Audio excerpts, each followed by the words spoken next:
साध्वी कंचन नाथ की गांव ढाकल में ये पहली तपस्या नहीं थी।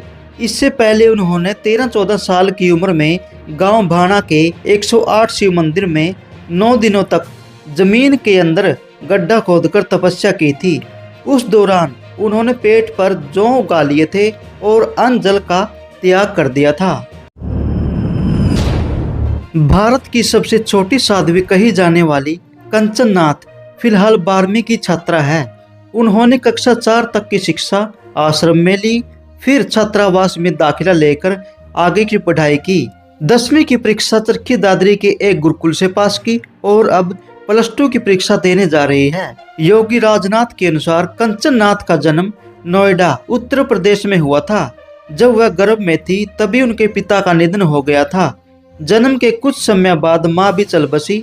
नानी अंधी थी और मामा समेत अन्य रिश्तेदार उन्हें पालने में असमर्थ थे। ऐसे में स्थित उन्हें निर्वाणा के पास जो आश्रम है उसमें छोड़ दिया गया था, जहाँ से उनका साध्वी जीवन आरंभ हो गया था। कंचन नाथ साध्वी जी हरियाणा की साध्वी चंचल नाथ की तरह अघोरी नहीं है। वे वैष्णव परंपरा की साध्वी है। योगी राजनाथ के अनुसार अघोरी शमशान में रहते हैं, कपाल में भोजन करते हैं और शरीर पर राख मलते हैं, जबकि वैष्णव साध्वी सनातन धर्म की मर्यादाओं में रहकर शिव भक्ति और मानव कल्याण के लिए तप करते हैं। साध्वी कंचन नाथ ने मात्र 17 साल की उम्र में गांव ढाकल में 31 दिन तक 9 धूणों के बीच में तपस्या की और मौन व्रत रखा। अब उनका मौन व्रत पूरा हो चुका है और तपस्या भी पूरी हो चुकी है। जब उन्होंने गांव ढाकल में भंडारा का आयोजन किया तो वहां पर तकरीबन 40,000 लोग आए और 4 से 6,000 साधु संत आए।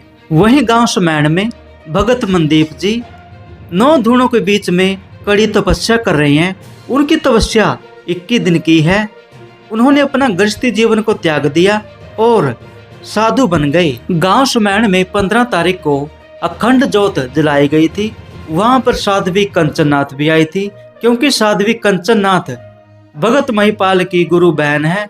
और 15 तारीख को जब वहां कंचन नाथ आई थी तो उन्होंने वहां पर पौधारोपण किया और सभी से ये आग्रह किया कि समैण गांव में 19 तारीख का विशाल भंडारा है, आप सभी यहाँ पर आए और जितना भी हो सके भंडारे के लिए सहयोग करें। गुरु आजाद नाथ ने कहा है कि कंचन नाथ साध्वी, आप लोगों को अगर उनसे मिलना है तो आप गांव बाणा या गुड़थली आ सकते हैं। वहीं पर हमारा डेरा है, जब भी आप चाहे हमसे मिल सकते हैं। जब गुरु आजाद नाथ से ये पूछा गया कि गुरु जी, लोग कमेंट में ये कहते हैं कि ये पाखंड है, तो इस पे गुरु आजाद नाथ ने कहा कि हम किसी की सोच को बदल नहीं सकते, सबकी अपनी अपनी सोच होती है। जो हमारा कर्म है हम वो करते रहेंगे, जो हमें करना चाहिए समाज कल्याण के लिए, मानव कल्याण के लिए, हम वो करते ही रहेंगे।